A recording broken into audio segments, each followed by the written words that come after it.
ਨਮੋ ਬੁੱਧਾ, ਜੈ ਭੀਮ, ਜੈ ਭਾਰਤ। ਜਿਸ ਤਰ੍ਹਾਂ ਯੂਕੇ, ਯੂਰਪ ਅਤੇ ਹੋਰ ਸਾਰੇ ਹੀ ਦੇਸ਼ਾਂ ਵਿੱਚ ਜਿੱਥੇ ਜਿੱਥੇ ਵੀ ਆਪ ਸਕਾਈ ਟੀਵੀ ਜੋ ਕਿ ਕੰਛੀ ਟੀਵੀ ਦੇ ਜ਼ਰੀਏ ਆਪ ਲੋਟਸ ਟੀਵੀ ਵੇਖ ਰਹੇ ਹੋ, ਆਪ ਜੀ ਦਾ ਨਿੱਘਾ ਸਵਾਗਤ ਹੈ। ਲੋਟਸ ਟੀਵੀ ਜੋ ਕਿ doctor Ambedkar memorial committee Great Britain ਦਾ ਸਥਾਪਿਤ ਕੀਤਾ ਹੋਇਆ ਮੀਡੀਆ ਵਿੰਗ ਹੈ, ਜੋ ਕਿ ਆਪ ਨਾਲ ਵਾਅਦਾ ਕਰਦਾ ਹੈ ਕਿ ਵਿਸ਼ਵ ਰਤਨ ਬਾਬਾ ਸਾਹਿਬ ਡਾਕਟਰ ਭੀਮ ਰਾਓ ਅੰਬੇਡਕਰ ਜੀ ਦਾ ਕਾਰਵਾ, ਤਥਾਗਤ ਬੁੱਧ ਦਾ ਧੰਮ ਤੇ ਬਾਬਾ ਸਾਹਿਬ ਦੇ ਸਮਾਜ ਦੀ ਗੱਲ ਕਰਦਾ ਹੈ। ਤੋ ਇਸੇ ਤਰ੍ਹਾਂ ਅੱਜ ਇੱਕ ਵਾਰ ਫਿਰ ਜੋ ਕਿ 20 ਅਕਤੂਬਰ ਐਤਵਾਰ ਦਾ ਦਿਨ ਹੈ, doctor Ambedkar memorial committee Great Britain ਜੋ ਕਿ ਅੱਜ ਦੇ ਦਿਨ ਨੂੰ ਬਹੁਤ ਹੀ ਸ਼ਰਧਾ ਦੇ ਨਾਲ ਕਠੀਨਾ ਦੇ ਰੂਪ ਦੇ ਵਿੱਚ ਮਨਾ ਰਿਹਾ ਹੈ। ਕਠੀਨਾ ਦਿਵਸ ਜੋ ਕਿ ਅੱਜ ਮਹਾਬਟ Buddha Vihara Wolverhampton doctor Ambedkar memorial committee Great Britain ਵੱਲੋਂ ਸਥਾਪਿਤ ਕੀਤਾ ਹੋਇਆ ਤੇ ਅੱਜ ਉਸ ਨੂੰ ਮਨਾਇਆ ਗਿਆ। ਅੱਜ ਪ੍ਰੋਗਰਾਮ ਦੀ ਸੇਵਾ ਜੋ ਹੈ ਉਹ ਕਠੀਨਾ ਦਿਵਸ ਦੇ ਵਿੱਚ ਮਿਸਟਰ ਮਦਨ ਕੌਲ ਤੇ ਸਾਡੇ ਨਿਰਮਲਾ ਕੌਲ ਜੀ ਤੇ ਉਹਨਾਂ ਦੇ ਪਰਿਵਾਰ ਵੱਲੋਂ ਕਠੀਨਾ ਚੀਵਰ ਦਾ ਦਾਨ ਦਿੱਤਾ ਗਿਆ, ਜੋ ਕਿ ਡਾਕਟਰ ਅੰਬੇਡਕਰ ਮੈਮੋਰੀਅਲ ਕਮੇਟੀ ਉਸ ਪਰਿਵਾਰ ਦਾ ਬਹੁਤ ਬਹੁਤ ਧੰਨਵਾਦ ਕਰਦੀ ਹੈ ਕਿ ਤਥਾਗਤ ਬੁੱਧ ਦੇ ਧੰਮ ਦੀ ਪਰੰਪਰਾ ਨੂੰ ਕਾਇਮ ਰੱਖਦੇ ਹੋਏ ਅੱਜ ਕੌਲ ਪਰਿਵਾਰ ਵੱਲੋਂ ਇਸ ਲੜੀ ਨੂੰ ਪਰੋਂਦੇ ਹੋਏ ਅੱਜ ਦਾ ਕਠੀਨਾ ਚੀਵਰ ਦਾਨ ਦਿੱਤਾ ਗਿਆ, ਜਿਸ ਵਿੱਚ ਯੂਕੇ ਭਰ ਤੋਂ ਹਰ ਬੁੱਧ ਵਿਹਾਰ ਤੋਂ ਵੈਨਰੇਬਲ ਬੰਤੇ ਮੌਂਕਸ ਨੂੰ ਇਨਵਾਈਟ ਕੀਤਾ ਗਿਆ, ਬੁਲਾਇਆ ਗਿਆ ਤੇ ਕਾਫੀ ਮਾਤਰਾ ਵਿੱਚ, ਕਾਫੀ ਗਿਣਤੀ ਦੇ ਵਿੱਚ ਅੱਜ ਬੁੱਧ ਵਿਹਾਰ ਦੇ ਵਿੱਚ ਭਿਕਸ਼ੂ ਸੰਘ ਇੱਕ ਬਹੁਤ ਹੀ ਮਹਾਸੰਘ ਦਾ ਰੂਪ ਲੈ ਕੇ ਉਹਨਾਂ ਨੇ ਜੋ ਚੀਵਰਦਾਨ ਕਠੀਨਾ ਦਿਵਸ ਨੂੰ ਮਨਾਇਆ ਗਿਆ। ਤੋ ਇਸ ਦੇ ਨਾਲ ਨਾਲ ਜਿਸ ਤਰ੍ਹਾਂ ਕਠੀਨਾ ਦਿਵਸ ਦੇ ਬਾਰੇ ਗੱਲ ਕਰਦੇ ਹੋਏ ਉਸ ਵੱਲ ਨੂੰ ਜਾਈਏ, ਉਸ ਤੋਂ ਪਹਿਲੇ ਡਾਕਟਰ ਅੰਬੇਡਕਰ ਮੈਮੋਰੀਅਲ ਕਮੇਟੀ ਇਸ ਕਠੀਨਾ ਦਿਵਸ ਦੇ ਉੱਪਰ ਉਹਨਾਂ ਦੇ ਸੱਦੇ ਤੇ ਔਰ ਕੌਲ ਪਰਿਵਾਰ ਦੇ ਸੱਦੇ ਤੇ ਜਿੰਨੇ ਵੀ ਸਾਡੇ ਸਾਥੀ ਭੈਣ ਭਰਾ ਉਪਾਸਕ ਉਪਾਸਕਾਵਾਂ ਔਰ ਭਿਕਸ਼ੂਗਣ ਵੈਨਰੇਬਲ ਬੰਤੇਸ ਜਿੰਨੇ ਵੀ ਲੋਕ ਇਸ ਕਠੀਨਾ ਦੇ ਤੇ ਡਾਕਟਰ ਅੰਬੇਡਕਰ ਮੈਮੋਰੀਅਲ ਕਮੇਟੀ ਨੂੰ ਅੱਜ ਉਹਨਾਂ ਨੇ ਜੁਆਇਨ ਕੀਤਾ, ਉਹਨਾਂ ਦਾ ਸਾਥ ਦਿੱਤਾ, ਸਾਰਿਆਂ ਦਾ ਇੱਕ ਵਾਰ ਧੰਨਵਾਦ ਕਰਦਾ ਹੈ। ਖਾਸ ਕਰਕੇ ਸਾਡੇ KL ਚਾਂਦ ਜੀ ਬੈਡਫੋਰਡ ਤੋਂ ਬਹੁਤ ਆਪਣੇ ਪਰਿਵਾਰ ਦੇ ਸਾਥ ਬੜੇ ਹੀ ਹੁਲਾਸ ਚਾਅ ਦੇ ਨਾਲ ਆਏ। ਉਹਨਾਂ ਦੇ ਨਾਲ ਨਾਲ ਮਿਸਟਰ ਚਮਨ ਬਿਰਦੀ ਤੇ ਉਹਨਾਂ ਦਾ ਪਰਿਵਾਰ, ਉਹਨਾਂ ਦੇ ਬਹੁਤ ਸਾਰੇ ਰਿਸ਼ਤੇਦਾਰ ਐਂਡ ਬਹੁਤ ਸਾਰੇ ਬੋਧੀਸਤਵ ਹੋਰ ਵੀ ਮੈਂਬਰ ਪੂਰੇ UK ਤੋਂ ਅੱਜ ਬੁੱਧ ਵਿਹਾਰ ਦੇ ਵਿੱਚ ਆਏ, ਉਹਨਾਂ ਦਾ ਵੀ ਧੰਨਵਾਦ ਕਰਦੇ ਹਾਂ।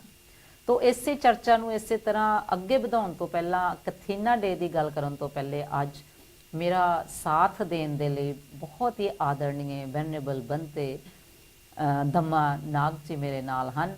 ਸਭ ਤੋਂ ਪਹਿਲੇ ਉਹਨਾਂ ਦੇ ਨਾਲ ਆਪ ਜੀ ਦਾ ਰਾਬਤਾ ਕਰਵਾਉਂਦੇ ਹਾਂ। ਬੰਤੇ ਧੰਮਾ ਨਾਗ, first of all, I would like to welcome you and thank you to join me today on the special occasion.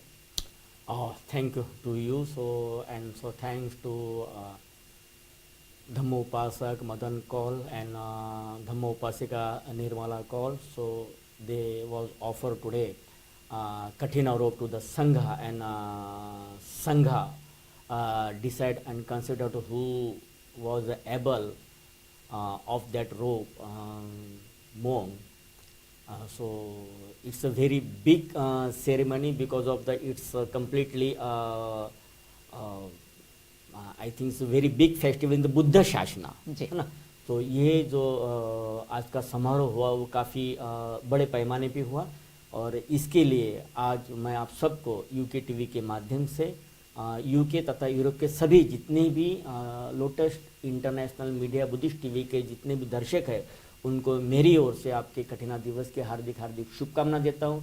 शुभकामना देता हूँ कॉल फैमिली को कि जिन्होंने इस साल ये सारा कठिना की जिम्मेदारी ली और कठिन चीवर संघ को दान दिया, और संघ ने वो कोशिश की कि कौन जो भंते है जो बिहार में है या फिर जो एबल है उसको वो चीवर दान दिया जाए। तो इस तरह से आज की कठिना सेरेमनी हुई।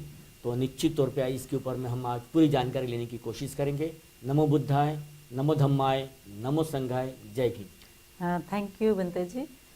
जिस तरह ਬੰਤੇ जी ने भी दसिया कि अज जो कठीना दिवस या कठीना डे जो डॉक्टर अंबेडकर मैमोरीअल कमेटी बुद्ध विहार बुद्ध विहार ਦੇ ਵਿੱਚ ਮਨਾਇਆ ਗਿਆ, ਤੇ ਉਸ ਦਾ ਪਿਛੋਕੜ ਥੋੜਾ ਜਿਹਾ ਮੈਂ ਆਪ ਨਾਲ ਸਾਂਝਾ ਕਰਨਾ ਚਾਹਾਂਗੀ। ਅਸੀਂ ਹਮੇਸ਼ਾ ਹਾਰਡ ਚੀਵਰਦਾਨ, ਕਠਿਨਾ ਜੋ ਹੈ, ਕਠਿਨਾ ਦਾ ਮਤਲਬ ਹੀ ਹਾਰਡ, ਡਿਫਿਕਲਟ ਹੈਗਾ। ਤਾਂ ਇਸ ਦੇ ਲਈ ਜਿੱਦਾਂ ਜੋ ਬੁੱਧਿਸਟ ਕਲਚਰ ਨਾਲ ਜੁੜੇ ਹੋਏ ਲੋਕ ਨੇ, ਉਹਨਾਂ ਦਾ ਮੰਨਣਾ ਹੈ ਕਿ ਹਾਰਡ ਚੀਵਰਦਾਨ ਜਿਹੜਾ ਹੈ ਉਸ ਨੂੰ ਕਰਵਾਉਣਾ, ਜਾਣੂ ਕਰਵਾਉਣਾ ਬਹੁਤ ਜ਼ਰੂਰੀ ਹੈ ਆਪਣੇ ਦਰਸ਼ਕਾਂ ਦੇ ਨਾਲ। ਸ਼੍ਰੀਲੰਕਾ, ਮਿਆਂਮਾਰ, ਥਾਈਲੈਂਡ, ਬੰਗਲਾਦੇਸ਼, ਸਾਰੇ ਹੀ ਦੇਸ਼ਾਂ ਦੇ ਵਿੱਚ ਇਹ ਪ੍ਰਾਚੀਨ ਇੱਕ ਬੌਧਿਕ ਪਰੰਪਰਾ ਹੈ। ਜਿਹੜੇ ਵੀ ਬੌਧਿਸਟ ਦੇਸ਼ ਹਨ ਉਹਨਾਂ ਦੇ ਵਿੱਚ ਇਸ ਨੂੰ ਇੱਕ ਅਨਮੋਲ ਵਿਰਾਸਤ, ਬਹੁਤ ਹੀ ਰਿਚ ਕਲਚਰ ਦੇ ਰੂਪ ਦੇ ਵਿੱਚ ਸੰਭਾਲ ਕੇ ਰੱਖਿਆ ਗਿਆ ਤੇ ਇਸ ਨੂੰ ਮਨਾਇਆ ਜਾਂਦਾ ਹੈ। ਜੋ ਹਾਰਡ ਚੀਵਰ ਦਾਨ ਸਿਖਾਉਂਦਾ ਹੈ ਕਿ ਜੀਵਨ ਵਿੱਚ ਅਸਲ ਖੁਸ਼ੀਦਾਨ, ਸਹਿਯੋਗ, ਜਿਹੜਾ ਖੁਸ਼ੀ ਸਾਨੂੰ ਮਹਿਸੂਸ ਹੁੰਦੀ ਹੈ ਉਸ ਦੇ ਵਿੱਚ ਸਹਿਯੋਗੀ ਹੁੰਦਾ ਹੈ ਜਦੋਂ ਅਸੀਂ ਕੋਈ ਇਸ ਤਰ੍ਹਾਂ ਦਾ ਦਾਨ ਦਿੰਦੇ ਹਾਂ। ਤੋ ਅੱਜ ਦੇ ਸਮੇਂ ਦੇ ਵਿੱਚ ਜਿਸ ਤਰ੍ਹਾਂ ਦੀਆਂ ਭੌਤਿਕ ਚੀਜ਼ਾਂ ਹਨ, ਜ਼ਿੰਦਗੀ ਦੇ ਵਿੱਚ ਬਹੁਤ ਐਸ਼ ਆਰਾਮ ਦੀਆਂ ਚੀਜ਼ਾਂ ਹਨ, ਜੀਵਨ ਸ਼ੈਲੀ ਹੈ ਜਿਸ ਤਰ੍ਹਾਂ ਦੀ, ਉਸ ਜੀਵਨ ਸ਼ੈਲੀ ਦੇ ਵਿੱਚ ਰਸਮ, ਸਵੈ ਅਨੁਸ਼ਾਸਨ ਨੂੰ, ਅੰਦਰੂਨੀ ਸ਼ਾਂਤੀ ਦੇ ਲਈ, ਸਪੈਸ਼ਲੀ ਇੰਟਰਨਲ ਪੀਸ ਦੇ ਲਈ ਇਸ ਤਰ੍ਹਾਂ ਦੀਆਂ ਜਿਹੜੀਆਂ ਅਨਮੋਲ ਚੀਜ਼ਾਂ ਹਨ, ਤਥਾਗਤ ਬੁੱਧ ਦੇ ਸਮੇਂ ਦੀਆਂ ਜਿਸ ਤਰ੍ਹਾਂ ਦੇ ਅਨਮੋਲ ਦਾਨ ਹਨ ਜਾਂ ਵਿਰਸਾ ਹੈ, ਇਸ ਦੀ ਬਹੁਤ ਜ਼ਰੂਰਤ ਹੈਗੀ ਆ। ਜੋ ਇਹ ਕਠਿਨਾ ਡੇ ਮਨਾਇਆ ਜਾਂਦਾ, ਇਹ ਇੱਕ ਪੂਰੇ ਆਪਣੇ ਸੁਸਾਇਟੀ ਨੂੰ, ਭਾਈਚਾਰੇ ਨੂੰ ਇਕੱਠੇ ਕਰਨ ਦਾ ਇੱਕ ਹੋਰ ਮਹੱਤਵਪੂਰਨ ਸਮਾਂ ਹੁੰਦਾ ਹੈ ਕਿ ਇਸ ਨੂੰ ਕੋਈ ਇੱਕ ਸੰਸਥਾ ਜਾਂ ਇੱਕ ਪਰਿਵਾਰ ਨਹੀਂ ਮਨਾ ਸਕਦਾ। ਇੱਕ ਪੂਰਾ ਸੁਸਾਇਟੀ, ਤੁਹਾਡਾ ਪੂਰਾ ਸਮਾਜ ਰਲ ਕੇ ਇਕੱਠਾ ਹੋ ਕੇ, ਪਹਿਲੇ ਸਮਾਜ ਇਕੱਠਾ ਹੁੰਦਾ ਹੈ, ਫਿਰ ਕੋਈ ਸੰਸਥਾ, ਫਿਰ ਭਿੱਖੂ ਸੰਘ, ਇਹ ਸਾਰੇ ਜਦੋਂ ਇੱਕ ਜਗ੍ਹਾ ਤੇ ਇਕੱਠੇ ਹੋ ਜਾਂਦੇ ਹਨ ਤੇ ਇਹਨਾਂ ਸਾਰਿਆਂ ਦਾ ਇਸ ਦੇ ਵਿੱਚ ਰੋਲ ਅਦਾ ਹੁੰਦਾ ਹੈ, ਤਾਂ ਫਿਰ ਕਠਿਨਾ ਡੇ ਜਿਹੜਾ ਉਸ ਨੂੰ ਮਨਾਇਆ ਜਾਂਦਾ ਹੈ। ਤੇ ਇਸ ਦੇ ਵਿੱਚ ਖਾਸ ਕਰਕੇ ਮੁੱਦਤਾ, ਪਿਆਰ, ਇਹ ਸ਼ੀਲ ਦੀ ਭਾਵਨਾ, ਜਿਸ ਤਰ੍ਹਾਂ ਦੀਆਂ ਬਹੁਤ ਸਾਰੀਆਂ ਚੀਜ਼ਾਂ ਸਾਡੀ ਜ਼ਿੰਦਗੀ ਦੇ ਲਈ ਜੋ ਇੰਪੋਰਟੈਂਟ ਹਨ, ਉਹਨਾਂ ਸਾਰੀਆਂ ਦੀ ਗਿਣਤੀ ਇਸ ਦੇ ਵਿੱਚ ਕੀਤੀ ਜਾਂਦੀ ਹੈ।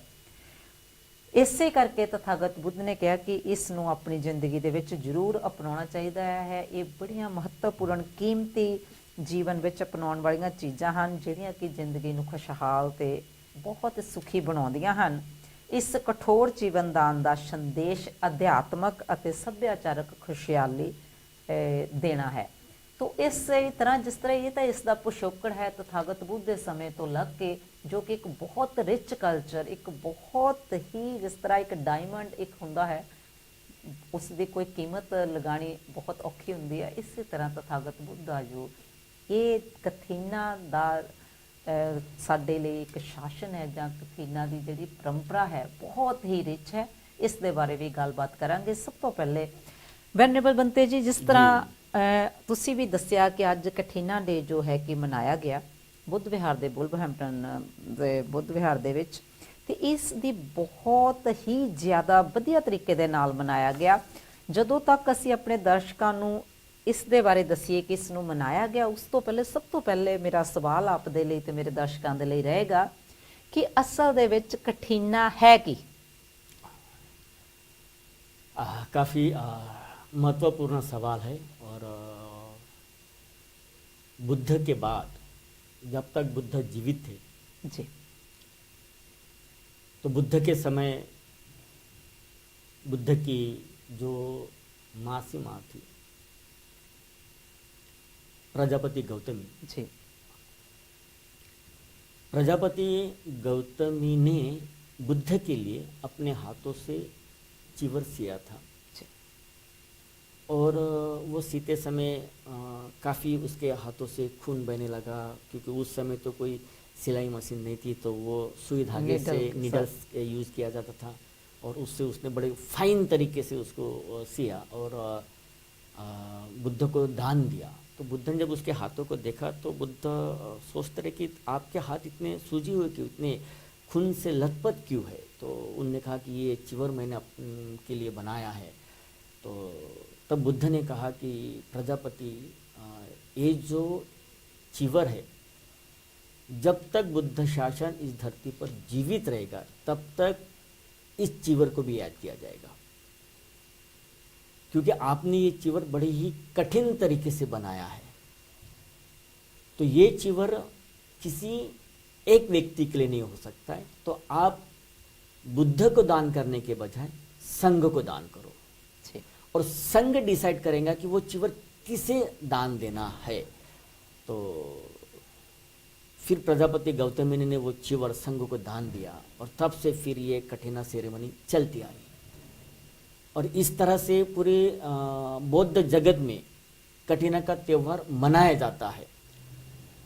और इसके पीछे और एक महत्वपूर्ण बात यह है कि कठिन चिवर जो भी परिवार दान करता है वो संघ को दान करता है। और संघ को दान करने के बाद में वो संघ डिसाइड करता है कि क्योंकि चिवर तो एक ही होता है, तो वो चिवर के काबिल कौन है। तो सबसे पहले वर्षवास समाप्त हो जाने के बाद में संघ की पवारना होती है। संघ की पवारना हो जाने के बाद में फिर ये कठिन चिवरदान का सेरेमनी किया जाता है। और उसमें संघ एक साथ बैठता है और एक साथ बैठने के बाद में पहला भिक्षु दूसरा भिक्षु दोनों उसका अनुमोदन करते हैं। और फिर वो संघ डिसाइड करता है कि हाँ इस विहार से ये भंते इसके योग्य है। तो संघ फिर उस भंते को वो कठिन चिवरदान ऑफर करता है, संघ करता है। उपासक संघ को ऑफर करता है और संघ किसी एक भंते को ऑफर करता है। और फिर तब जाके और भंते के लिए भी और संघ के लिए भी दोनों ही बड़ी ही पुण्य की बात है। और इसलिए पुण्य की बात है कि इतना आसान नहीं है, क्योंकि अगर 100 भंते हैं तो 100 भंते में से एक भंते को चुनना कि इस साल के कठिन चिवरदान के लिए आप ही योग्य हो। तो इस तरह का वो सारा प्रोग्राम होता है और फिर संघ उस भंते को चिवर देता है। तब जाके वो कठिना सेरेमनी पूरी तरह सक्सेस होती है। तो इसके पीछे का रीजंस ये है। और दूसरी बात यह है कि कठिन चिवरदान के माध्यम से आपको इकट्ठा होने का एक मौका मिलता है। सेकंड कि इकट्ठा होकर आपको अपने संघ के प्रति मन में उदारत भावना जगाना पड़ता है, उनके प्रति प्रेम मैत्री करुणा जगाते हुए। क्योंकि जितनी आप अपने संघ के प्रति श्रद्धा करुणा मैत्री जगाओगे उतनी संघ अपने उपासकों के प्रति मैत्री करुणा मुदिता जगाता है। और फिर ये दोनों का मिलन जो होता है एक सामाजिक तौर पर ये इकट्ठा हो जाते हैं। और फिर जो कभी जीवन भर काफी धन राशि को इकट्ठा कर लेते हैं, लेकिन उन्हें भी एक मौका मिल जाता है कि इस दिन आप थोड़ा दान देकर अपने पुण्य को अर्जित करें, अपने पुण्य कर्मों को बढ़ाए। और इसलिए भी ये महत्वपूर्ण हो जाता है। तो परिवार तो चिवर दान देता ही देता है और लोग भी जो भी भंते को कोई और चीजें लगती है संघ को, तो वो भी दान देने की प्रक्रिया इस कठिन चिवरदान में होती है। और काफ़ी लोग देते हैं। और श्रीलंका, बर्मा, थाईलैंड, म्यांमार, इन काफ़ी जगह बड़े पैमाने में सबसे बड़ा बुद्ध शासन का अगर कोई त्यौहार है वैशाख डे के बाद में तो कठिन चिवरदान का। और इसलिए कठिन चिवरदान विश्व में बड़े पैमाने पे मनाया जाता है। तो उसका ये भी बात है कि कठिन चिवरदान तब सक्सेस होता है कि किसी भी विहार में कम से कम 3 भंते, वैसे तो 5 भंते चाहिए, मगर कम से कम 3 भंते किसी भी विहार में 3 महीने तक एक अधिष्ठान लेकर उस विहार में रहते हैं। अपने अपने हिसाब से वो धम्म का अध्ययन करते हैं, अपने अपने हिसाब से वो अपनी कुशल अवस्था के माध्यम से, अपने कुशल चिवस्था के माध्यम से उस अवस्था को प्राप्त करने का प्रयास करते हैं। तो इसी वर्षवास के बीच में अगर बुद्ध शासनों का अच्छी तरह देखा तो काफ़ी विपස්සनाचार्य, विनय पिटकचार्य, अभिधम्म पिटकचार्य, सुत्त पिटकचार्य, ये सारे डिग्रियां उस समय की इसी वर्षवास के समय उपलब्ध की जाती थी। आप अपने अध्ययन के माध्यम से उस चीज को प्राप्त करो। और इसीलिए कठिना सेरेमनी विश्व में महत्वपूर्ण है।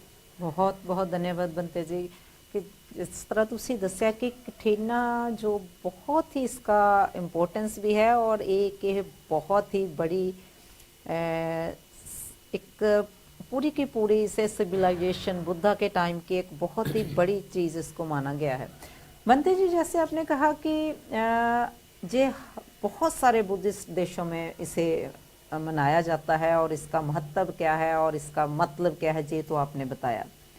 तो जैसे बंते जी, पहले बुद्ध तथागत बुद्ध के निर्वाण के बाद, जब बुद्ध के समय में तो इसे जैसे आपने बताया कि उनकी आंटी किस्सा गौतमी ने, विशाखा ने, बहुत सारे होते थे बुद्धा के समय में। तो कठिना चीवर दान हुए, बहुत से वन दान दिए गए, बहुत सारे राजा महाराजा बहुत तरह के चीज़ें दान में देते थे। तो जब तथागत बुद्ध का परिनिर्वाण हो गया तो उनके बाद किस देश में इस कठिना चीवर की शुरुआत सबसे पहले हुई? फर्स्ट लैंड बुद्धा की भारत है जी। यानी अगर इसको एक दृष्टिकोण से देखें, एक राइट व्यू से देखें, तो सेकंड बुद्धिस्ट लैंड ये श्रीलंका होती है जी। वो इसलिए उसको सेकंड बुद्धिस्ट लैंड मैं कहता हूँ क्योंकि सम्राट अशोक के समय सम्राट अशोक के पुत्र और पुत्री जी। महेंद्र और संघमित्रा इन्हें श्रीलंका भेजा गया। जी। श्रीलंका पे जाकर उन लोगों ने वहाँ पे बुद्ध शासन बड़े पैमाने में फैलाया। जी। ये करीब करीब अगर हम इसको जाने तो ये 3rd सेंचुरी की बात हो सकती है। जी। और उसी समय अगर ईसा पूर्व की बात करें तो एक कैलकुलेटली हम बात करें कि 247 ईसा पूर्व जी।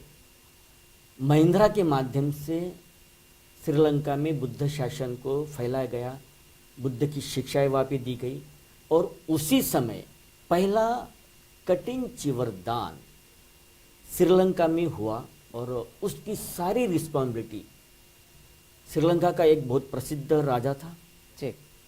राजा देवान पियतिस्सा जी। और उसके सानिध्य में ये पहला कटिंग चिवर दान हुआ और उस कटिंग चिवर दान के माध्यम से जो वहाँ पे और एक रूल भी वहाँ पे स्टार्ट हुआ कि जैसे कि हम कहते हैं कि विहारों के अंदर में भिक्षु नहीं तो वो विहार नहीं है, तो उसी तरह से वहाँ पे विहार भी बने और वो विहारों के अंदर में उस विहार का एक प्रमुख भिक्षुओं को चुना गया। तो ऐसी काफ़ी विहार बने, वो विहार में प्रमुख भिक्षु चुनते गए और फिर जो चुनवे प्रमुख भिक्षु थे तो वो डिसाइड करते थे कि एक साथ आकर कि अभी इस साल के यानी राजशाही कटिना सेरेमनी किसे प्रदान की जाए, किसे दी जाए। और ये सब कार्य राजा देवान पियतिस्स जो था श्रीलंका का उसके माध्यम से हुआ। तो पहली बार अगर भारत के बारे में कटिना सेरेमनी अगर कहीं हुई तो सबसे पहले श्रीलंका में हुई। तो इसलिए श्रीलंका ये हम उसे सेकंड बुद्धा लैंड भी कह सकते हैं। जी, बहुत बहुत धन्यवाद बंते जी। बहुत ही अच्छे आपने जैसे राजा पियतिस्सा की बात लेके आए आप। उसके बाद बंते जी, जैसे बर्मा में माया अभिधम पिटक जो उसका अध्ययन और अभ्यास बहुत ही उसका बड़ा इतिहास है, वहाँ पे परंपरा है उसकी। तो जो बौद्ध धर्म के मूल तत्व में से एक है, महत्वपूर्ण अंग है वो। तो बर्मा में अभिधम्म का ज्ञान जो विशेष रूप से महत्वपूर्ण माना जाता है, इसका अभ्यास गहन ध्यान और मानसिक विकास के लिए किया जाता है, वहाँ के लोगों का मानना है। बर्मा में कठिन समारोह आरंभ कब हुआ? वहाँ पे लोगों को अभिधम्म पिटक की बहुत नॉलेज है, इसका बहुत वो एक्सपीरियंस है, इसकी बात बहुत होती है, देखने को मिलता है और इसका उनके जीवन पे बहुत असर है। तो वहाँ पे बिल्कुल सही बात है आपकी।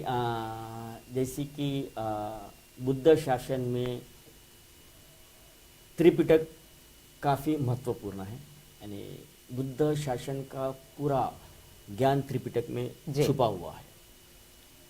तो हम ये कह सकते कि उसमें से सुत्त पिटक की एक टोकरी श्रीलंका में है जी। दूसरी टोकरी अगर हम कहें तो वो थाईलैंड में है। जी, और तीसरी टोकरी की अगर हम बात करें कि जो बुद्ध का उच्चतम ज्ञान जिसे अभिधम्म पिटक कहा गया, और ये अभिधम्म पिटक ये बर्मा के लोगों ने संभाल कर रखा है। जी, और अभी भी बर्मा में काफ़ी स्कूल कॉलेज उसी नाम से है। Abhidhamma degree college, Abhidhamma university, Abhidhamma Pali university, इस तरह से काफ़ी नाम से वहाँ पे अभी भी है। जी, लेकिन हम अगर बात करें कि बर्मा में ये कटिना समारोह कब स्टार्ट हुआ या कब इसकी शुरुआत हुई, जी, तो वैसे तो ये शुरुआत लगभग उसी समय हुई, अशोक सम्राट के समय। मगर इसको अगर हम ग्रहित पकड़े कि इसकी एक्चुअली शुरुआत कब हुई, तो इसकी एक्चुअली शुरुआत बर्मा में अगर हम देखें तो इसकी कोई खास स्थिति नहीं है। मगर एक अध्ययन करने के बाद ये पता चला कि 11वीं सेंचुरी में बर्मा में कठिन समारोह की शुरुआत यानी कठिन चिवरदान की शुरुआत हुई। जी, और इसकी शुरुआत करने वाले वहाँ, क्योंकि तब तो राजाशाही चलती थी ना, जी, तो वहाँ पे भी राजा यानी अनावर्ता, इनके माध्यम से वो कठिन चिवरदान की शुरुआत की गई।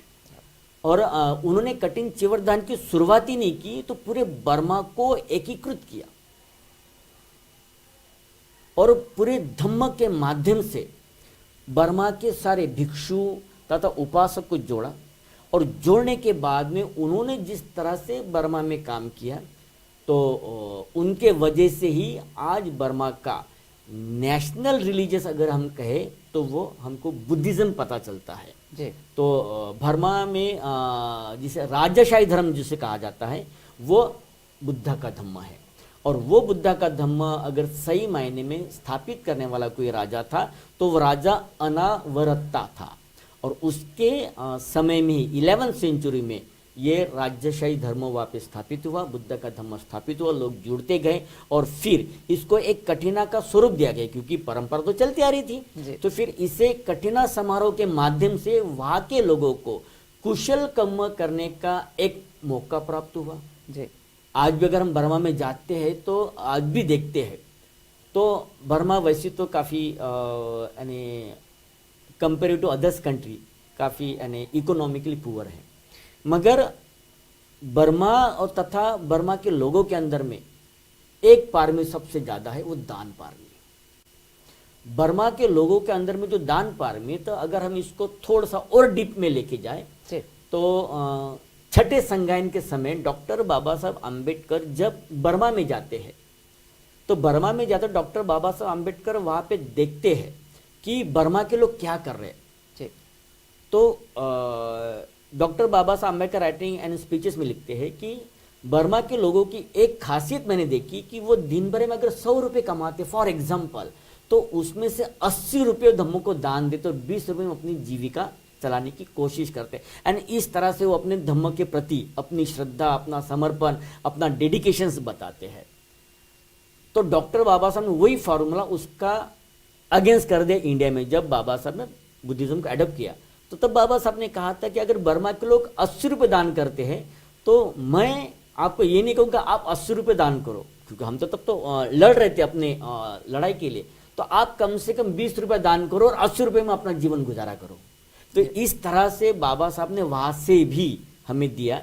तो आज हम मेडिटेशन भी जितना करते हैं, तो यहाँ पे भी जितना मेडिटेशन प्रैक्टिस की जाती है, तो उसके सायाडो जो है तो वो अभिधम्म पिटक के माध्यम से ही उन्होंने मेडिटेशन को और गहरे गहरे डीप में जाकर उस चीज़ की अनुभूति की है।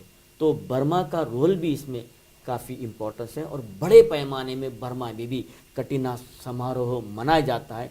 इसकी यानी निकटतम शुरुआत 11वीं सेंचुरी से बड़े पैमाने में हुई, क्योंकि उस समय कभी राजा महाराजा, कभी इस राजा का रूल चलता था, कभी उस राजा का रूल चलता था। तो अपने अपने हिसाब से वो राजा महाराजा उस समय उसकी वहाँ की धर्मा की या फिर धम्म की जो प्रणाली है उसको चेंज करने की कोशिश करते थे। मगर राजा अनावर्त के माध्यम से बर्मा में पूरी तरह पूरे देश में बुद्धिज्म फैला, लोगों ने कटिना समारोह को अपना लिया और इसको बड़े पैमाने में करने लगे। तो बर्मा उसका भी एक मुख्य कारण है।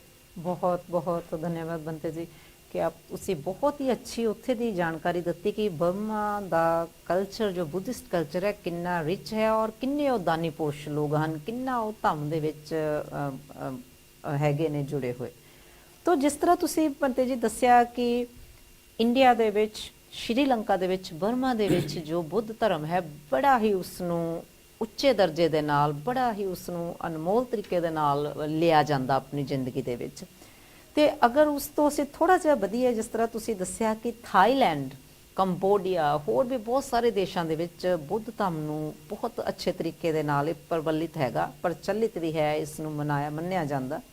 ਤੇ ਅੱਜ ਅਸੀਂ ਅਗਰ ਇਸ ਤਰ੍ਹਾਂ ਥਾਈਲੈਂਡ ਵਿੱਚ ਜਾਈਏ, ਥਾਈਲੈਂਡ ਦੀ ਗੱਲ ਕਰੀਏ, ਤਾਂ ਜਿਸ ਤਰ੍ਹਾਂ ਤੁਸੀਂ ਦੱਸਿਆ ਕਿ ਉੱਥੇ ਵੀ ਬੁੱਧ ਧਰਮ ਜਿਹੜਾ ਕਾਫੀ ਜ਼ਿਆਦਾ ਵਧੀਆ ਤਰੀਕੇ ਦੇ ਨਾਲ ਉਸ ਨੂੰ ਅਡਾਪਟ ਕੀਤਾ ਗਿਆ ਹੈ।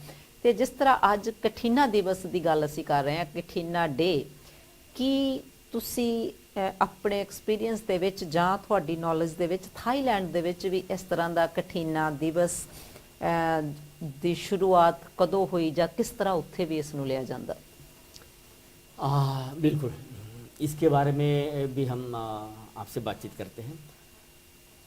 थाईलैंड में अगर हम बातचीत करें तो थाईलैंड में भी 6-7 सेंचुरी के बीच में बुद्धिज्म पहुंच गया था, मगर उसे राज्याश्रय नहीं मिला, क्योंकि उस समय बर्मा और थाई लोगों के बीच में भी काफ़ी लड़ाई हुई। थाईलैंड के अंदर में भी काफ़ी बुद्ध विहारों को नष्ट कर दिया गया था, तो वो उस समय की जो पोजीशन थी। लेकिन अगर हम 13th सेंचुरी में अगर आते हैं और 13th सेंचुरी से अगर हम थाईलैंड के पूरे इतिहास को अच्छी तरह स्टडी करते तो हमें पता चलता है कि उस समय थाईलैंड में सुखोथाई शासन था, और ये सुखोथाई काल के अंदर में राजा राम खेमंग, इन्होंने फिर बुद्धिज्म को अपना लिया जी। और बुद्धिज्म को अपनाने के बाद उससे राजाश्रय दिया, और राजाश्रय देने के साथ साथ उन्हें वहाँ पे संघ का शासन स्थापित किया, जिसे संघानुशासन कहते हैं। और वो संघानुशासन स्थापित करते हुए जब संघ को और संघ के माध्यम से बुद्ध धर्म का प्रचार थाईलैंड में होने लगा, तो उनको राज्यशाही का जब सपोर्ट प्राप्त हुआ तो उन्होंने बड़े पैमाने पे काम करना चालू कर दिया। और आज भी अगर हम थाईलैंड में देखते हैं तो सबसे ज़्यादा कठिना उत्सव अब कंपेयर टू अदर्स कंट्री बड़े पैमाने में थाईलैंड में मनाया जाता है। जैसे कि हमने बातचीत की थी कि अगर सुत्ते पिटक की कटोरी श्रीलंका में है, अभिधम्म पिटक की टोकरी अगर बर्मा में है, तो विनय पिटक की टोकरी जो है वो थाईलैंड में है। तो आज भी थाईलैंड में जिस तरह से भिक्षुओं के विनय के साथ में धम्मा को आगे बढ़ाने का जो कार्य किया जाता है, ये काफी अमूल्य कार्य जिसे कहा जाता है। और वहां पे एक परंपरा और बन चुकी है कि अगर जो भी राजा राज सिंहासन पर बैठता है, या फिर सीधे सीधे शब्दों में कहा जाए कि वो राजगद्दी पे बैठता है, तो सबसे पहले वो भी 2 महीने या साल भर के लिए भिक्षु बनता है जी। ये बहुत बड़ी बात है। और जब वो 2 महीने साल भर के लिए भिक्षु बनता है और फिर उसके बाद में वो भिक्षु के प्रति अपनी श्रद्धा को समर्पित करता है, तो थाईलैंड में आज के समय भी वहाँ पे 2 तरह की कठिना सेरेमनी होती है। एक कठिना सेरेमनी जिसे रॉयल कठिना सेरेमनी कहा जाता है, राजा के घरानों से चली आ रही सेरेमनी, तो उसे स्पॉन्सर खुद राजा करता है या फिर राज परिवार करता है। एक कठिना सेरेमनी जो होती है वो आम पब्लिक के माध्यम से होती है, जिस पर्टिकुलरली किसी विहार में कोई भंतर लोग रह रहे हैं, तो वो अपने उपासक को बताते हैं कि हाँ वर्ष अब समाप्त हो रहा है, अब हमको कठिना सेरेमनी करना है। और उसके लिए फिर उपासक के माध्यम से, जिस तरह से आज हमारे बुद्ध विहार में कॉल फैमिली के माध्यम से कठिना चिवर ऑफर किया गया, उस तरह से फिर वहाँ पे एक एक उपासक सामने आता है और फिर वो कहता है कि इस साल की कठिन चिवर दान ऑफर करने की जिम्मेदारी मैं लेता हूँ, या ये रिस्पॉन्सिबिलिटी मुझे दीजिए। और ये फिर थाईलैंड में चलते आ रहा। तो ये थाईलैंड में आज के दिन compare to Sri Lanka, compare to Burma, है ना। थाईलैंड का जो कटिना समारोह है वो वाकई में देखने योग्य है, बहुत पूरे विनीतशीलता के साथ में और दान पारमी के साथ में। जी और इसी समय थाईलैंड में कटिना समारोह में आपको जो पुण्य अर्जित करने के लिए दान करने की जो वहाँ पे सहूलत मिलती है, इसे दो तरह का देखा जाए, एक संगदान, जी एक सामाजिक दान। संगदान के माध्यम से वो भी सामाजिक दान में बाद में कन्वर्ट होता है, मगर कुछ सामाजिक दान ऐसे होता है कि जिसके माध्यम से अगर आज कुछ दान समाज के माध्यम से कटिना समारोह में आया है तो उससे और एक मोनेस्ट्री क्यों ना बनाई जाए। जी तो ये बहुत बड़ी बात है थाईलैंड के लिए। और अगर हम देखते हैं तो आज यूके में भी बड़े पैमाने में जगह जगह हमको थाई मोनेस्ट्री देखने को मिलती है। तो उसका रीजन ये है कि उन्होंने कटिना समारोह को इस तरह से कल्टीवेट कर लिया कि उससे आपके पुण्य भी कंप्लीट हो रहे हैं, जनरेशन को ये कल्चर पास भी हो रहा है, यानी फर्स्ट जनरेशन से लेके सेकंड जनरेशन लेके थर्ड जनरेशन, और आज के मॉडर्न जनरेशन में भी ये कल्चर धीरे धीरे पास होते जा रहा है। तो ये थाईलैंड भी उतना ही इम्पोर्टेंस है और काफ़ी महत्वपूर्ण है। तो वो मैं यही कहूँगा कि थर्ड सेंचुरी के बाद में राजा रामखेमंग इनके माध्यम से जो कटिना सेरेमनी वहाँ पे स्टार्ट की गई है तो वो अब तक चल रही है और बड़े अच्छी तरह चल रही है। बहुत बहुत धन्यवाद बनते जी। सो बनते जी, जैसे कटिना की कटिंग की हम लोग बात कर रहे हैं कि कटिना चीवर जो है इसकी शुरुआत हमने बहुत सारे देर भारत से लेके थाईलैंड तक हम पहुंच गए। तो मेरे मन के एक सवाल और है कि जैसे वुलवरहैम्पटन बुद्धा विहार में दिस ईयर हम 4 बनते लोगों ने एक संघ ने बरसावास करा, तो उसमें हमारे पास जैसे एग्जांपल के लिए बनते सुमना श्री फ्रॉम बांग्लादेश, सो उन्होंने भी बरसावास जो करा इस बुद्ध विहार में, और उनका जो कल्चर, उनकी एक्टिविटीज, उनका धर्म के प्रति क्या समर्पण है, उसको देखते हुए मेरे अंदर एक सवाल है अपने लिए और अपने दर्शकों के लिए।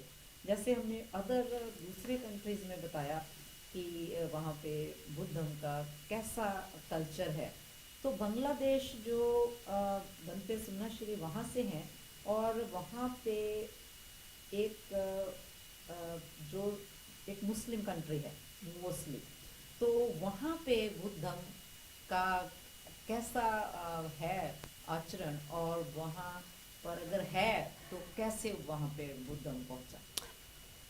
हाँ बिल्कुल, सबसे पहले तो मैं भंते अरुणा श्री को भी धन्यवाद दूंगा कि इस साल उन्होंने मेरा सुमना श्री को मैं धन्यवाद देना चाहूँगा कि उन्होंने इस साल मेरा साथ दिया और कठिन समारोह के लिए पूरा 3 महीने मेरे साथ उन्होंने वर्षावास किया।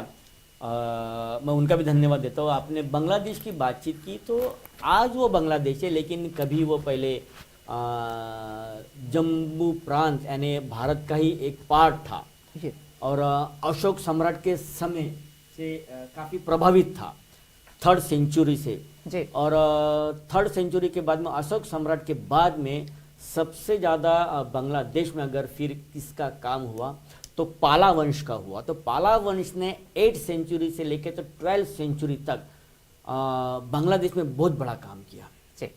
और काफ़ी जैसे नालंदा यूनिवर्सिटी जैसी इंडिया में है, तो विक्रमाशिला यूनिवर्सिटी भी ये बांग्लादेश में है जी। तो वो पाला वंश के समय तो ये सारी चीज़ें डेवलप हुई। लेकिन फिर धीरे धीरे ऐसी हुआ कि जब आफ्टर 12th सेंचुरी मुगल साम्राज्य ने जब अटैक किया तो उसमें बांग्लादेश में अछूता नहीं रहा। तो वो फिर धीरे धीरे ऐसी होगा कि उन्होंने बुद्धिज़्म को हानि पहुंचाना चालू कर दिया और हानि पहुंचाते पहुंचाते पहुंचाते यानी पूरा ही बांग्लादेश से बुद्धिज़्म नियरली फिनिश हो गया। मगर कुछ हिस्सा ऐसी था जिसे हम आज भी कहते हैं कि चित्तागोंग। तो बांग्लादेश में चित्तागोंग एक ऐसी हिल स्टेशन है, तो वहाँ पे आज भी बुद्ध शासन, तो अभी अगर हम आज की अगर उसका रेशियो निकाले तो 80% अगर मुस्लिम पॉपुलेशन अगर बांग्लादेश में तो 20% वहाँ पे बुद्धिस्ट पॉपुलेशन भी है, तो मोर देन इंडिया। यस, है ना। तो अगर हम वो देखें तो, लेकिन हाँ ये बात है कि बांग्लादेश में संघ शासन है, वहाँ पे अभी भी संघ राजा है। लास्ट टाइम मेरे ख्याल से संघ राजा इंडिया भी आए थे, और संघ राजा के सानिध्य में वहाँ का पूरा संघ चलता है ना। तो बांग्लादेश में भी बड़े पैमाने में पाला वंश के समय से ही वहाँ पे कठिना की शुरुआत हुई, और कठिना सेरेमनी करते आ रहे हैं, और अभी भी वहाँ पे कठिना सेरेमनी बड़े पैमाने भी की जा रही है। ऐसी नहीं है कि नहीं होता करके, कि जिस तरह से भंते सुमन श्री जो यहाँ पे है हमारे साथ में है, तो अगर हम चित्तौड़गढ़ में जाए तो वहाँ पे अगर हम देखते तो जगह जगह कठिना सेरेमनी होती है, लोग बड़े पैमाने में आते हैं, दान देते हैं, क्योंकि कठिना सेरेमनी इसलिए होती है कि वो अपने आप को धन्य समझते कि हम तो भिक्षु नहीं बन पाए जी, हम तो अज्ञान है, हम तो दुखों में भटक रहे, दुखों के भाव चक्कर से बाहर नहीं निकल ले पा रहे, पारिवारिक इमोशंस होगा, ये इमोशंस होगा, वो इमोशंस होगा, लेकिन कम से कम भंते के माध्यम से हमें वो ज्ञान मिलता है कि कम से कम हम पूरी तरह से अगर हम दुखों से बाहर निकल नहीं पाए, मगर कम से कम अपने दुखों को कंट्रोल तो कर सकते हैं। तो इस तरह से फिर वो भी एक बड़ी श्रद्धा लोगों के बीच में बढ़ती गई, और आज अगर हम बांग्लादेश की भी बातचीत करें, मुस्लिम कंट्री होने के बावजूद भी वहाँ पे बड़े पैमाने पे कठिना सेरेमनी मनाई जाती है, कठिन चिवरदान वहाँ पे होता है, और जगह जगह होता है। और आज ये कल्चर वाकई में ये विश्व का एक ऐसी कल्चर बन चुका है कि ये सिर्फ इंडिया का नहीं था, तो आज ये विश्व का कल्चर बन चुका है। यूके, यूरोप और भी कई कंट्री है, एशियन कंट्री है, जितनी भी थेरवादा कंट्री है, वो सारे थेरवादा कंट्री के अंदर में जहाँ पे थेरवादा बुद्धिज्म को एडोप्ट किया जाता है या फिर उसको फॉलो किया जाता है, उस मार्ग पे चला जाता है, उन सारे कंट्रियों के बीच में कठिन चिवरदान ये सबसे बड़ा महा उत्सव के माध्यम से सेलिब्रेट होता है। लोग कतार लगाते कि इस साल मैं अपने तरफ से, अपने परिवार की ओर से ये कठिन चिवरदान संघ को दान देना चाहता हूँ, तो मुझे संघ इसकी अनुमति दे, और इस तरह से वो चलते रहता है। बहुत बहुत धन्यवाद बंते जी, आपने बहुत अच्छे तरह से वहाँ पे बांग्लादेश का जो इतिहास है उसको भी बताया, और वहाँ पे बुद्ध की जो परंपरा है, बुद्धम है वहाँ पे, उसके बारे में भी बताया। तो पंते जी, जिस तरह ਤੁਹਾਡੇ ਕੋਲ ਹੋਰ ਵੀ ਮੇਰੇ ਕੋਲ ਸਵਾਲ ਹਨ, ਉਸ ਤੋਂ ਪਹਿਲੇ ਸਾਡੇ ਕੋਲ ਬਹੁਤ ਸਾਰੇ ਦਰਸ਼ਕ ਜੁੜੇ ਹਨ, ਉਹਨਾਂ ਨੂੰ ਵੀ ਅਸੀਂ ਜ਼ਰੂਰ ਪ੍ਰੋਗਰਾਮ ਵਿੱਚ ਸ਼ਾਮਲ ਕਰਨਾ ਚਾਹਾਂਗੇ। ਸਭ ਤੋਂ ਪਹਿਲੇ ਸਾਡੇ ਮਨੋਹਰ ਲਾਲ ਗਿੰਡਾ ਜੀ ਕਠਿਨਾ ਦਿਵਸ ਦੀਆਂ ਬਹੁਤ ਬਹੁਤ ਵਧਾਈਆਂ ਦਿੰਦੇ ਹਨ ਤੇ ਬਹੁਤ ਅੱਛਾ ਪ੍ਰੋਗਰਾਮ ਹੈ। ਮਿਸਟਰ ਦੇਵਲਾਲ ਸੁਮਨ ਜੀ, ਬਖਸ਼ੋ ਸੁਮਨ ਜੀ, ਪ੍ਰੋਗਰਾਮ ਬਹੁਤ ਅੱਛਾ ਹੈ। ਕਠਿਨਾ ਦਿਵਸ ਦੀਆਂ ਸਾਰੇ ਸੰਸਾਰ ਨੂੰ, ਸਭ ਨੂੰ ਪਰ ਵਧਾਈਆਂ। ਸਾਡੇ ਐਗਜ਼ੈਕਟਿਵ ਬੋਡੀ ਦੇ ਮੈਂਬਰ ਨਿਰਮਲਾ ਭਾਟੀਆ ਜੀ ਕਠਿਨਾ ਦਿਵਸ ਦੀਆਂ ਸਭ ਨੂੰ ਵਧਾਈਆਂ ਦਿੰਦੇ ਹਨ। ਮਿਸਿਸ ਨੰਜੋ ਰੱਤੂ ਜੀ, ਬਹੁਤ ਹੀ ਅੱਛਾ ਪ੍ਰੋਗਰਾਮ ਹੈ, ਇੰਡੀਆ ਤੋਂ ਵਧਾਈਆਂ ਭੇਜ ਰਹੇ ਹਨ ਤੇ ਕਠਿਨਾ ਦਿਵਸ ਦੀਆਂ ਵਧਾਈਆਂ ਦੇ ਰਹੇ ਹਨ। ਬਲਦੇਵ ਰਾਜ ਬਿਰਦੀ ਜੀ, ਬਹੁਤ ਹੀ ਵਧੀਆ ਪ੍ਰੋਗਰਾਮ ਹੈ ਤੇ ਨਾਲ ਵਧਾਈਆਂ ਵੀ ਦੇ ਰਹੇ ਹਨ। ਮਿਸਿਸ ਮਿੰਦੋ ਰੱਤੂ ਜੀ, ਬਹੁਤ ਅੱਛਾ ਪ੍ਰੋਗਰਾਮ ਹੈ ਤੇ ਉਹ ਵੀ ਕਠਿਨਾ ਦੀਆਂ ਵਧਾਈਆਂ ਦੇ ਰਹੇ ਹਨ। ਸਾਡੇ ਐਗਜ਼ੈਕਟਿਵ ਦੇ ਕਮੇਟੀ ਦੇ ਮੈਂਬਰ ਦੀਸ਼ ਦਾਦਰਾ ਜੀ, ਸਮਿਤਰੀ ਦਾਦਰਾ ਜੀ ਪ੍ਰੋਗਰਾਮ ਦੀ ਸ਼ਲਾਘਾ ਕਰਦੇ ਹਨ ਤੇ ਕਠਿਨਾ ਦੀਆਂ ਸਭ ਨੂੰ ਵਧਾਈਆਂ ਦੇ ਰਹੇ ਹਨ। ਮੁਲਖ ਰਾਜ ਜੀ, ਜੋ ਕਿ ਲੋਟਸ ਟੀਵੀ ਦੇ ਕੋਆਰਡੀਨੇਟਰ ਹਨ, ਮੁਲਖ ਰਾਜ ਜੀ, ਸ਼ੀਸ਼ ਬੱਦਨ ਜੀ, ਕਠਿਨਾ ਦੀਆਂ ਸਾਰੇ ਹੀ ਜਗਤ ਨੂੰ ਵਧਾਈਆਂ ਦੇ ਰਹੇ ਹਨ। ਤੋਂ ਅੱਜ ਉਹ ਇਹ ਵੀ ਕਹਿ ਰਹੇ ਹਨ ਕਿ ਨੈਕਸਟ ਵੀਕ ਵੀ ਪ੍ਰੋਗਰਾਮ ਜੋ ਕਠਿਨਾ ਦਿਵਸ ਦਾ ਹੀ ਹੋਵੇਗਾ, ਸਾਡੇ ਕੋਆਰਡੀਨੇਟਰ ਜੀ ਦੱਸ ਰਹੇ ਹਨ ਤੇ ਅਪੀਲ ਕਰ ਰਹੇ ਹਨ ਸਾਰੇ ਦਰਸ਼ਕਾਂ ਨੂੰ ਕਿ ਉਸ ਨੂੰ ਵੀ ਜ਼ਰੂਰ ਦੇਖਣਾ। ਸੁਖਦੇਵ ਸੁਮਨ ਜੀ ਕਠਿਨਾ ਦੀਆਂ ਵਧਾਈਆਂ ਦੇ ਰਹੇ ਹਨ, ਜਿਸ ਤਰ੍ਹਾਂ KL ਚਾਂਦ ਜੀ ਸਾਡੇ ਬਹੁਤ ਹੀ ਆਦਰਣੀय ਸਾਥੀ ਹਨ, ਬੈਡਫੋਰਡ ਤੋਂ ਅੱਜ ਕਠਿਨਾ ਦਿਵਸ ਦੇ ਲਈ ਆਏ ਸਨ, ਜੋ ਕਿ ਸਾਡੇ ਪਰਿਵਾਰ ਉਰਮਲਾ ਕੌਲ ਜੀ ਦੇ ਬੇਟੇ ਮਦਨ ਕੌਲ ਜੀ ਤੇ ਨਿਰਮਲਾ ਕੌਲ ਜੀ ਨੇ ਅੱਜ ਹੀ ਕਠਿਨਾ ਦਿੱਤਾ ਹੈ ਤੇ ਉਹਨਾਂ ਦੇ ਪਿਤਾ ਜੀ ਹਨ ਤੇ ਉਹ ਬਹੁਤ ਹੀ ਪ੍ਰੋਗਰਾਮ ਉਹਨਾਂ ਨੇ ਕਿਹਾ ਅੱਜ ਬਹੁਤ ਕਾਮਯਾਬ ਪ੍ਰੋਗਰਾਮ ਸੀ ਤੇ ਬਹੁਤ ਬਹੁਤ ਵਧਾਈਆਂ ਦੇ ਰਹੇ ਹਨ। ਤੇ ਉਸ ਦੇ ਨਾਲ 50 ਪੌਂਡ ਉਹ ਅੱਜ ਲੋਟਸ ਟੀਵੀ ਨੂੰ ਦਾਨ ਵੀ ਦੇ ਰਹੇ ਹਨ ਕਠਿਨਾ ਦਿਵਸ ਦੀ ਖੁਸ਼ੀ ਵਿੱਚ। ਤੇ KL ਚਾਂਦ ਜੀ ਦਾ ਬਹੁਤ ਬਹੁਤ ਧੰਨਵਾਦ ਕਰਦੇ ਹਾਂ, ਉਹਨਾਂ ਦੇ ਖੁਸ਼ੀ ਤੇ ਨਿਰੋਗੀ ਰਹਿਣ ਦੀ ਕਾਮਨਾ ਕਰਦੇ ਹਾਂ। ਬਲਦੇਵ ਬਿਰਦੀ ਜੀ, ਨੰਦੋ ਬਿਰਦੀ ਜੀ ਵੀ ਪ੍ਰੋਗਰਾਮ ਦੀ ਸ਼ਲਾਘਾ ਕਰ ਰਹੇ ਹਨ, ਵਧਾਈਆਂ ਦੇ ਰਹੇ ਹਨ। ਸੋਹਣਲਾਲ ਸਾਪਲਾ ਜੀ ਜਰਮਨੀ ਤੋਂ ਪ੍ਰੋਗਰਾਮ ਦੀ ਸ਼ਲਾਘਾ ਕਰਦੇ ਹਨ ਤੇ ਵਧਾਈਆਂ ਦੇ ਰਹੇ ਹਨ। ਸਾਪਲਾ ਸਾਹਿਬ ਨੂੰ ਵੀ ਬਹੁਤ ਬਹੁਤ ਕਠਿਨਾ ਦਿਵਸ ਦੀਆਂ ਵਧਾਈਆਂ। ਮਦਨ ਸਰੋਏ ਜੀ ਲੰਡਨ ਤੋਂ ਪੰਤੇ ਜੀ ਦਾ ਪ੍ਰੋਗਰਾਮ ਬਹੁਤ ਹੀ ਵਧੀਆ ਹੈ, ਐਕਸਲੈਂਟ ਪ੍ਰੋਗਰਾਮ ਤੇ ਨਾਲ ਕਠਿਨਾ ਦਿਵਸ ਦੀਆਂ ਵਧਾਈਆਂ ਦੇ ਰਹੇ ਹਨ। ਤੇ ਮਦਨ ਸਰੋਏ ਜੀ ਅੱਜ ਖਾਸ ਦਿਨ ਤੇ ਆਪ ਜੀ ਦੇ ਲਈ ਵੀ ਲੋਟਸ ਟੀਵੀ ਵੱਲੋਂ ਤੇ ਡਾਕਟਰ ਅੰਬੇਡਕਰ ਮੈਮੋਰੀਅਲ ਕਮੇਟੀ ਵੱਲੋਂ ਤੇ ਭਿੱਖੂ ਸੰਘ ਵੱਲੋਂ ਆਪ ਦੀ ਸਿਹਤ ਦੇ ਲਈ ਸ਼ੁਭ ਕਾਮਨਾਵਾਂ ਤੇ ਖੁਸ਼ੀ ਤੇ ਨਿਰੋਗੀ ਰਹਿਣ ਦੀ ਕਾਮਨਾ ਕਰਦੇ ਹਾਂ। ਉਸ ਦੇ ਨਾਲ ਨਾਲ ਬਹੁਤ ਸਾਰੇ ਜਿਸ ਤਰ੍ਹਾਂ ਸਾਡੇ ਕੋਲ ਨਾਲ ਸਾਡੇ ਟੈਕਨੀਸ਼ੀਅਨ ਸਾਹਿਬਾਨ ਤੁਹਾਨੂੰ ਅੱਜ ਜੋ ਕਠੀਨਾ ਦਿਵਸ ਮਨਾਇਆ ਗਿਆ ਉਸ ਦੀਆਂ ਪਿਕਚਰਾਂ ਵੀ ਤੁਹਾਨੂੰ ਨਾਲ ਜ਼ਰੂਰ ਸਕਰੀਨ ਤੇ ਸ਼ੇਅਰ ਕੀਤੀਆਂ ਹੋਣੀਆਂ ਹਨ ਤੇ ਜੋ ਕਿ ਅੱਜ ਕਠੀਨਾ ਦਿਵਸ ਬੁੱਧ ਵਿਹਾਰ ਬਰੂਹੈਂਪਟਨ ਦੇ ਵਿੱਚ ਮਨਾਇਆ ਗਿਆ। ਤੋ ਭੰਤੇ ਜੀ, ਜਿਸ ਤਰ੍ਹਾਂ ਅੱਜ ਅਸੀਂ ਕਠੀਨਾ ਦਿਵਸ ਮਨਾਇਆ ਬੁੱਧ ਵਿਹਾਰ ਦੇ ਵਿੱਚ, ਸਭ ਤੋਂ ਪਹਿਲਾਂ ਤਾਂ ਮੈਂ ਆਪਣੇ ਵੱਲੋਂ ਤੇ ਡਾਕਟਰ ਅੰਬੇਡਕਰ ਮੈਮੋਰੀਅਲ ਕਮੇਟੀ ਦੇ ਐਜ਼ ਪ੍ਰਧਾਨ ਹੋਣ ਦੇ ਨਾਤੇ ਤੇ ਲੋਟਸ ਟੀਵੀ ਵੱਲੋਂ ਅੱਜ ਸਭ ਤੋਂ ਪਹਿਲੇ ਤੁਹਾਨੂੰ ਬਹੁਤ ਬਹੁਤ ਕੰਗ੍ਰੈਚੁਲੇਸ਼ਨ ਕਰਦੇ ਆ ਕਿ ਤੁਸੀਂ ਜੋ ਬਰਸਾਵਾਸ਼ ਦੇ ਉਪਰੰਤ ਅੱਜ ਇੰਨਾ ਵੱਡਾ ਭਿੱਖੂ ਸੰਘ ਜੋ ਕਿ ਸਾਰੇ ਇੰਗਲੈਂਡ ਤੋਂ ਸਾਡੇ ਭਿੱਖੂ ਗਣ ਆਏ ਸਨ, ਉਹਨਾਂ ਦੁਆਰਾ ਆਪ ਜੀ ਨੂੰ ਇਸ ਚੀਵਰ ਦੇ ਲਈ ਚੁਣਿਆ ਗਿਆ।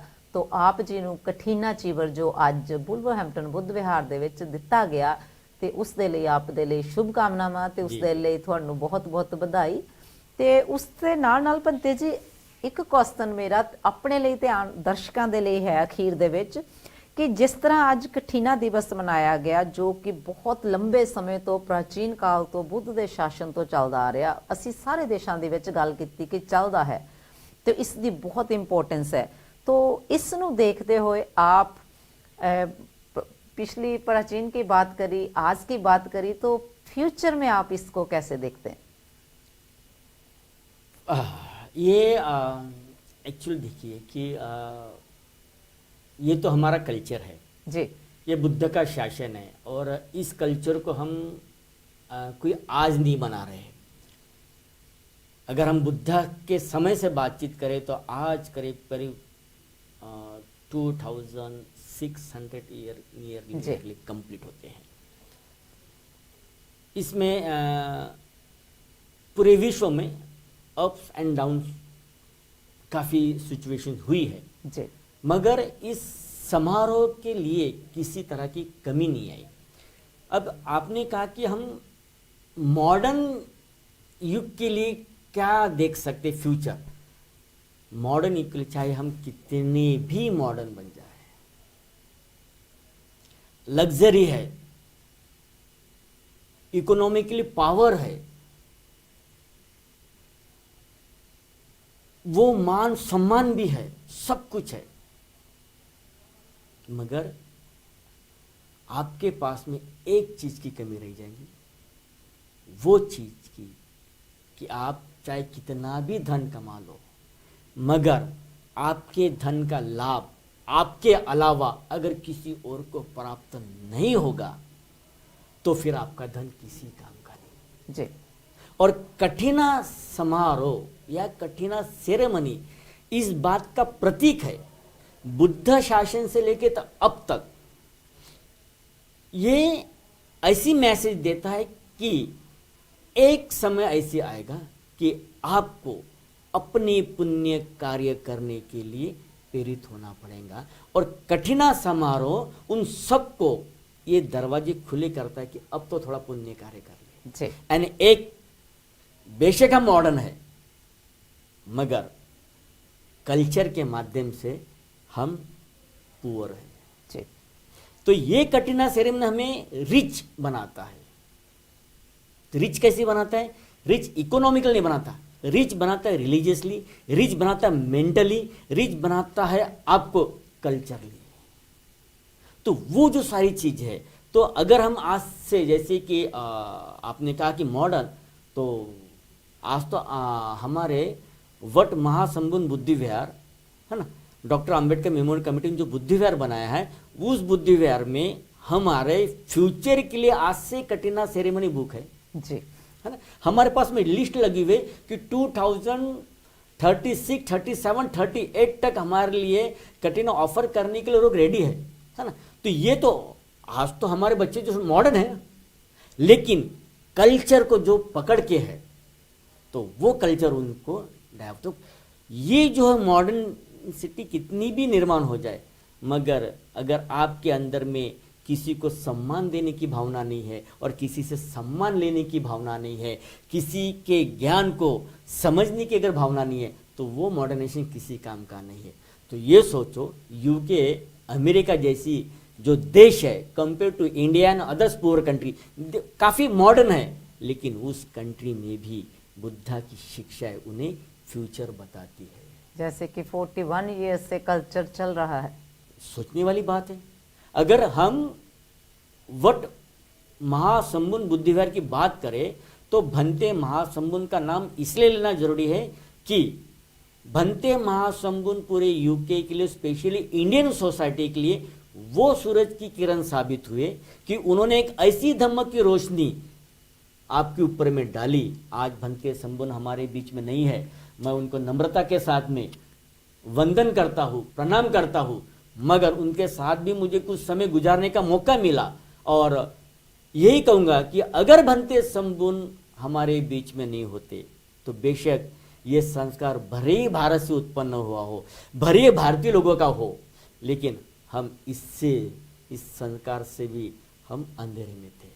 तो इस संस्कार को जगाने वाले आपके बीच में अगर कोई थे, एंड 1983 से लेकर अगर हम आज चले तो आज 2024 है, तो एक लंबा समय चला गया, 41 इयर्स। भंते के सानिध्य में भी कठिना सेरेमनी हो रही है और भंते ना होती हुई भी कठिना सेरेमनी हो रही है, मगर उनके ना होती हुई आज कठिना सेरेमनी हो रही है। ये कारण सिर्फ वही है कि उन्होंने एक ऐसी कल्चर दे दिया है।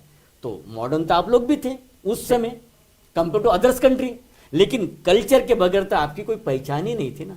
तो ये कल्चर हमको मिला है, ये कल्चर हमको बुद्धा से मिला है, ये कल्चर आपको जो मिला है भंते संबुन के माध्यम से मिला है, और आज कंटिन्यू हम चल रहे हैं सार दल सार, और आगे भी चलते रहेंगे। तो किसी का त्याग तो किसी के लिए ऊंचा आसन बन जाता है। तो भंते महासंबुन का त्याग कमिटी के 41 ईयर्स की जर्नी है कठिना की, और कमिटी के खुद के 56 ईयर जर्नी है भंते संबुन के त्याग की। तो ये काफ़ी महत्वपूर्ण है। तो मॉडर्निटी आ जाएंगे, मगर मॉडर्निटी के साथ में आपको मेंटली पीस अगर चाहिए तो आपको इस तरह के समारोह करना पड़ेगा। तो अंदर में इनर पीस की भावना जगाना पड़ेगा, अंदर में दया की भावना जगाना पड़ेगा, मैत्री की भावना जगाना पड़ेगा, करुणा की भावना जगाना पड़ेगा, उपेक्षा की भावना जगाना पड़ेगा। तो हम मॉडर्न लाइफ में भी सक्सेसफुल, पीसफुल और हैप्पी लाइफ जी सकते हैं, संतुष्टि के साथ में जी इस सकते हैं। रिच कल्चर को हमें उम्मीद है कि ये रिच कल्चर ऐसे के ऐसे ही हमारा जो कल्चर डेवलप हो चुका है चलेगा। बिल्कुल चलेगा। सोचने वाली बात है, 2600 वर्ष बीत चुके हैं, कम ज्यादा हुआ, लेकिन इस कल्चर को आज तक कोई ब्रेक नहीं कर पाया, और ना ही कभी, चाहे मॉडर्न आ जाए, कितना भी मॉडर्नेशन इस दुनिया में आ जाए, तब भी इस कल्चर को कोई ब्रेक नहीं, क्योंकि ये कल्चर ही एक साइंस है जी। ये कल्चर एक ऐसा साइंस है कि साइंस है नहीं, कोई सुप्रीम पावर से निर्माण तो नहीं हुआ, आखिर इंसान ने ही साइंस को क्रिएट किया। तो पहला साइंटिस्ट अगर कोई भारत का था या फिर विश्व का था तो वो तो तथागत भगवान बुद्ध थे, जिनने पहली बार साइंस की विचारधारा समाज के बीच में रखी। तो कठिना सेरेमनी ये भी एक साइंटिफिक रीजन ही है जी। बहुत बहुत धन्यवाद बंते जी, बहुत अच्छे तरीके से आपने जो पीछे का, पास्ट का, प्राचीन का बताया और आने वाले फ्यूचर के जो आपने उम्मीद हमारे साथ रखी है।